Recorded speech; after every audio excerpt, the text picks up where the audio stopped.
जीवन रे एका चलिबा एका लढ़िबा आउ एका बढ़िबार साहस रखंतु। कारण आजिर दुनिया रे ज्ञान तो समस्ते दियंती, हेले साथ देला बेलकु केही भी नथांती। जीवनर सरल गणित जोठी सम्मान नाही सेठी केबे जानतु नाही। जहा हजम हुएनी ताकू केबे खांतुनी, आउ जिए सतकु स्वीकार करेनी ताकू केबे बुझेवा को चेष्टा करंतुनी। श्रेष्ठतार अर्थ पद प्रतिष्ठा धन संपत्ति नुह। श्रेष्ठतार अर्थ विनम्रता दयार भावना आउ परोपकारिता होइथाए। जीवन रे अन्य मानंको कथारे निज लक्ष्य को केबे भी छाड़ंतुनी, कारण आपणଙ୍କ सफलता परे सेमानंकर राय भी बदली जाइथाए। जेउ माने ऋतु परि बदली जांती सेमानंक सह केबे संपर्क रखंतुनी। समस्या तो जीवन रे आसे, हेले एभली लोकंक सह संपर्क रखिले जीवन रे केबे समस्यार अंत हेई न थाए। आवश्यकता ठारू भल हवार परिणाम भी दुख देई थाए। सेथिपाई जीवन रे संतुलनर आवश्यक हेई थाए, कारण अतिर परिणाम सबुबले इति ही होई थाए।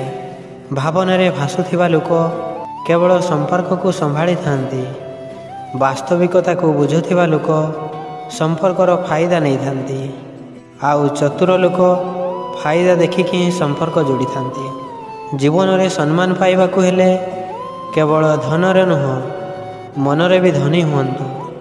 कारण मंदिर आगरे सोनार कलश लागिथिले भी मंदिरर पहाच को ही प्रथम प्रणाम करा जाई थाए।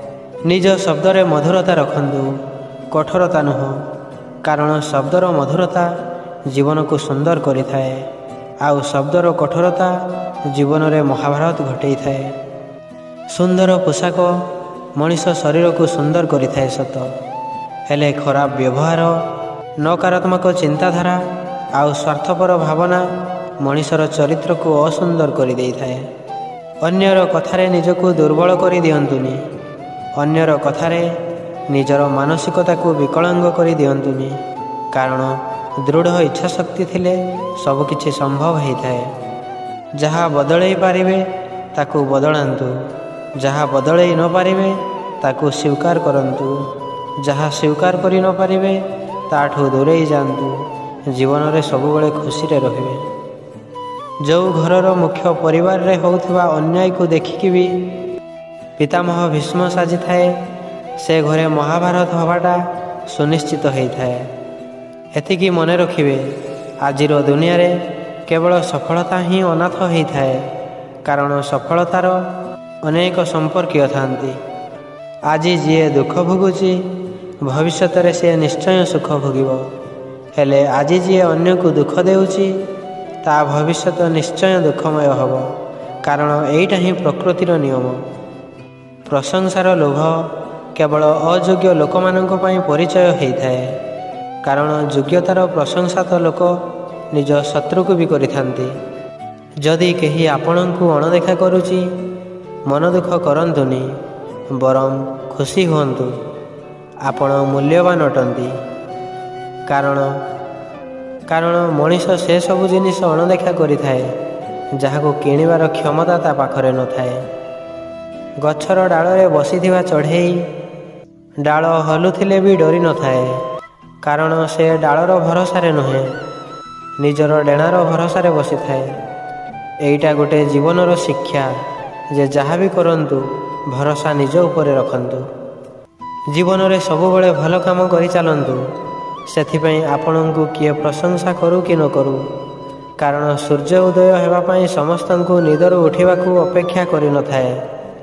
जदि केही आपणंक काम को संदेह करुची ताहाले बुझी जांतु जे आपण सफल होई जाइछंती, कारण संदेह सबुबले सुनार शुद्धता उपरे हेई थाए, कोइलार कला रंग उपरे नुह।